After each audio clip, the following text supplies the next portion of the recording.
Last episode में हमने देखा था कि मोक इंग्लैंड और चेंजिंग सीक्रेट रेल में जाने के लिए प्लान करते हैं, जिसके बारे में स्टार गॉड पैलेस के एल्डर किंगसी को भी पता चल जाता है। वहीं दूसरी तरफ जियान फेयू गु साउजन को अपनी बातों में उलझा करके चेंजिंग को जान से मारने के लिए उसे भी अपने साथ मिला लेता है। पर हम देखते हैं कि सीक्रेट रेल में पहुंचने पर चेंजिंग में स्मोक इंग्लैंड के साथ में मिल करके हेवन लेवल बीस्ट को सीक्रेट डिवाइन आर्ट स्क्रॉल के अंदर एब्जॉर्ब करके उसकी पावर को इम्प्रूव करने लगता है, जिसके थोड़ी देर बाद इन लोगों के सामने गु साउजन और जियान फेयू पहुंच जाते हैं। अब इस पार्ट के स्टार्टिंग में हम देखते हैं कि जियान फेयू की वजह से गु साउजन ओवर कॉन्फिडेंस में कहता है, चेंजिंग तुम तो स्टार सोल रेल में ब्रेक थ्रू कर चुके हो, इसलिए हमें फिर से एक दूसरे से कॉम्पीट करके देखना चाहिए कि आखिर में कौन बेहतर है। मगर हम देखते हैं कि मोक इंग्लैंड इन लोगों को बीच में ही रोकते हुए जियान फेयू से कहती है, चेंजिंग ग्रैंड मास्टर का डायरेक्ट डिसाइपल है, इसलिए क्या तुम लोगों को डर नहीं लगता है कि अगर चेंजिंग को कुछ होता है तो ग्रैंड मास्टर तुम लोगों को नहीं छोड़ेंगे। इस पर जियान फेयू बताता है, यहाँ पर बहुत ही ज़्यादा हेवन लेवल के स्टार बीस्ट हैं, इसलिए अगर वे बीस्ट चेंजिंग को जान से मार देते हैं तो बस यह एक एक्सीडेंट माना जाएगा। और रही बात अगर तुम ग्रैंड मास्टर की, तो वह कोशिश करके भी पता नहीं लगा पाएंगे कि आखिर में चेंजिंग को हमने मारा है या फिर किसी हेवन लेवल के बीस्ट ने। ऊपर से केवल चेंजिंग ही ग्रैंड मास्टर का डिसाइपल नहीं है, इसलिए चेंजिंग के मरने पर ग्रैंड मास्टर को कुछ खास फर्क नहीं पड़ेगा। यह सब कुछ सुन करके चेंजिंग और मोक इंग्लैंड को समझ में आ जाता है कि कुछ भी हो जाए ये लोग बिना फाइट के हमें यहाँ से जाने नहीं देंगे। इसलिए अब चेंजिंग जियान फेयू से कहने लगता है, पहली बात तो तुम्हें बहुत ही ज़्यादा ओवर कॉन्फिडेंस है और साथ में तुम्हारे पास पेशेंस नहीं है, इसलिए मैं भी देखना चाहूँगा कि आखिर में तुम हमारे साथ क्या कर सकते हो। क्या कहने के साथ ही चेंजिंग भी अपने स्टार सोल रिम के सेकंड लेवल की कल्टीवेशन को रिलीज करके दिखाता है, जिसे देखते ही गु साउजन हैरान हो जाता है और कहता है कि आखिर में तुम इतनी जल्दी ब्रेक थ्रू कैसे कर सकते हो, क्योंकि स्टार सोल रिम के फर्स्ट लेवल से सेकंड लेवल पर ब्रेक थ्रू करना इतना भी आसान नहीं होता है। इधर गु साउजन को चेंजिंग के कल्टीवेशन से कोई फर्क नहीं पड़ता है, उल्टा वह कहने लगता है कि चेंजिंग तुम्हारी कल्टीवेशन स्पीड काफ़ी ज़्यादा तेज़ है, लेकिन फिर भी मैं तुम्हें बता दूं कि अभी तुम्हारी कल्टीवेशन मुझसे बहुत ही ज़्यादा कम है, जिसकी वजह से मुझे दुख है कि तुम्हें इतना टाइम नहीं मिलेगा कि तुम स्टार सोल रिम के थर्ड लेवल पर ब्रेक थ्रू कर सको। वहीं शायद तुम्हें यह भी नहीं पता होगा कि स्टार सोल रिम के सेकंड लेवल और थर्ड लेवल में बहुत ही ज़्यादा पावर का डिफरेंस है। यह कहने के साथ में ही हम देखते हैं कि जियान फेयू अटैक कर देता है,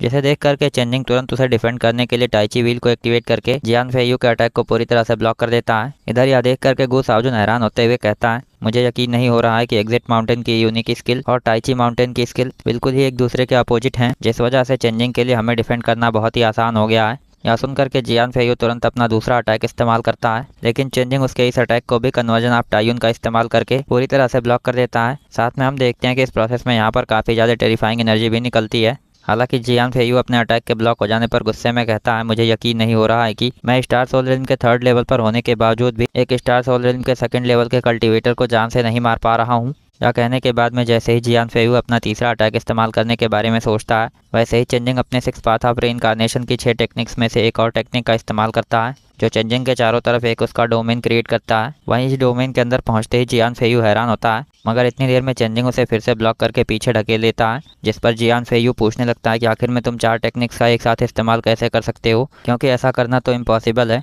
यह सुन करके चेंजिंग बताता है कि शायद तुम्हें टाइजुआन की सेंट टेक्निक पूरी तरह से समझ में नहीं आई है, नहीं तो तुम भी मेरी तरह से 4 टेक्निक्स का इस्तेमाल कर पाते। वहीं वह टेक्निक हमारे हार्ट और सोल को इम्प्रूव करने के लिए बनाई गई है, इसलिए तुम्हें मेरी सोल पावर को देख करके हैरान होने की ज़रूरत नहीं है। साथ में जियान फेयू, मैं तुम्हें एक और मौका दे रहा हूँ, इसलिए अगर तुम मुझसे माफ़ी मांग करके अपनी गलती मानते हो तो मैं तुम्हें यहाँ से चुपचाप जाने दे सकता हूँ। यह सुनकर के जियान फेयू फिर से एक और अटैक लॉन्च करते हुए कहता है, चेंजिंग कहीं तुम दिन में सपना तो नहीं देख रहे हो, और क्या तुम्हें लगता है कि मैं सच में तुम्हारे सामने माफ़ी मांगूंगा। इधर चेंजिंग उसके अटैक को आता हुआ देख करके तुरंत टाइची स्टोन व्हील टेक्निक को एक्टिवेट कर लेता है। तब जियान फेयू गु साउजन से कहता है, आखिर में तुम चुपचाप क्यों खड़े हो, क्या तुम चेंजिंग को जान से मारने में मेरी मदद नहीं करोगे। यह सुन करके गु साउजन चेंजिंग से कहता है, चेंजिंग तुम्हें ज़्यादा खुश होने की ज़रूरत नहीं है, अब तुम्हें जियान फेयू के साथ में मेरा भी सामना करना होगा। यह कहने के साथ ही गु साउजन जियान फेयू के साथ में आगे बढ़ करके एक अटैक करता है, जिसे देख करके तुरंत मोक इंग्लैंड चेंजिंग के साथ में अटैक करते हुए इन दोनों लोगों के अटैक्स को ब्लॉक करती है। वहीं यह देख करके जियान फेयू गुस्से में कहता है, मैं तो भूल ही गया था कि यह भी यहाँ पर खड़ी है, इसलिए गु साउजन हम लोग यहाँ पर किसी भी सिचुएशन में मर नहीं सकते हैं, क्योंकि अगर हम यहाँ इन्हें जान से नहीं मारते हैं तो शायद वापस जाने पर भी लोग हमें ही जान से मारेंगे।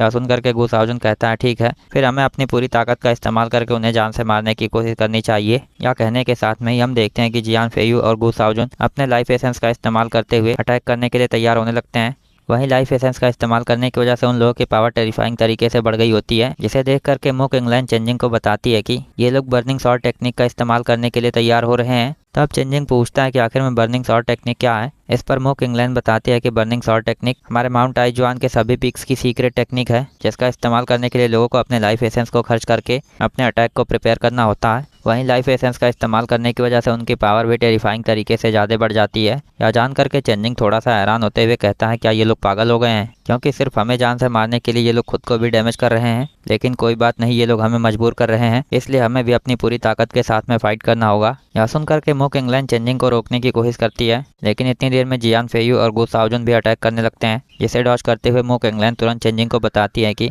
इन लोगों का अटैक लगातार स्ट्रांग होता जा रहा है, इसलिए अगर हम उन्हें नहीं रोकते हैं तो शायद वे लोग हमें मारने से पहले ही खुद ब खुद मारे जाएंगे। यह सुन करके चेंजिंग कहता है अगर ऐसी बात है तो मेरे पास एक रास्ता है, इसलिए तुम मेरी मदद करने के लिए बस इन लोगों को यहाँ से दूर मत जाने देना। यह कहने के साथ में ही चेंजिंग अपने सीक्रेट डिवाइन आर्ट स्क्रॉल की 2 टेक्निक्स को एक्टिवेट करता है और उनके इस्तेमाल से गु साओजुन और जियान फेयू के अटैक को ब्लॉक करते हुए उन्हें अंत में बुरी तरह से हरा देता है। हालांकि इस प्रोसेस में गु साओजुन ज्यादा घायल हो गया होता है, पर फिर भी वह होश में होने की वजह से कहता है आखिर में चेंजिंग तुम इतनी सारी टेक्निक्स का इस्तेमाल कैसे कर सकते हो। मगर दूसरी तरफ जियान फेयू यह पहचान गया होता है कि चेंजिंग ने secret divine art scroll techniques का इस्तेमाल किया है, इसलिए वह कहता है चेंजिंग तुमने तो स्टार गॉड पैलेस की सीक्रेट डिवाइन टेक्निक का इस्तेमाल किया है। यह सुन करके चेंजिंग कहता है जियान फेयू मुझे उम्मीद नहीं थी कि तुम्हें इसके बारे में पता हो सकता है, लेकिन फिर भी तुमने मरने से पहले एंशिएंट स्टार गॉड टेक्निक को इस्तेमाल होते हुए देखा है, तो यह तुम्हारे लिए बहुत ही प्राउड की बात है। यह सुन करके गु साओजुन खराब हालत में होने के बावजूद भी चेंजिंग से कहता है नहीं, हम लोग यहाँ पर नहीं मर सकते हैं, क्योंकि यहाँ पर तो तुम्हें मरना था। इधर जियान फेयू चेंजिंग से कहता है तुम अभी स्टार गॉड टेक्निक को पूरी तरह से इस्तेमाल नहीं कर सकते हो, इसलिए तुम्हें बहुत ज़्यादा खुश होने की ज़रूरत नहीं है।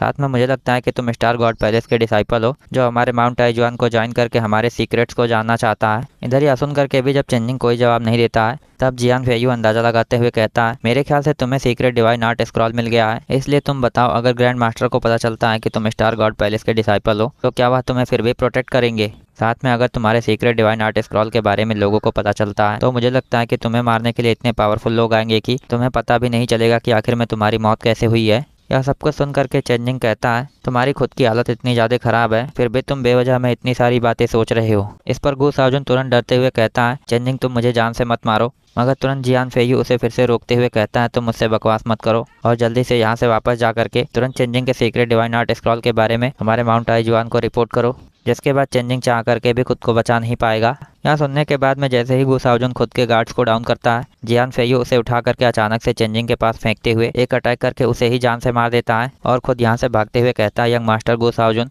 मैं चेंजिंग को फ्यूचर में तुम्हारे मौत का बदला लेने के लिए जान से मार दूंगा। वहीं हमें दिखाते हैं कि गु साओजुन लगभग मरने की कंडीशन में होता है, पर फिर भी वह जियान फेयू की सारी बातों को सुन चुका होता है। इसी के साथ हमारा यह एपिसोड यहीं पर एंड होता है। So I hope you guys like this video and subscribe my channel. और अगर आपने लास्ट पार्ट ना देखा हो तो लेफ्ट वाली वीडियो पर क्लिक करके देख सकते हैं।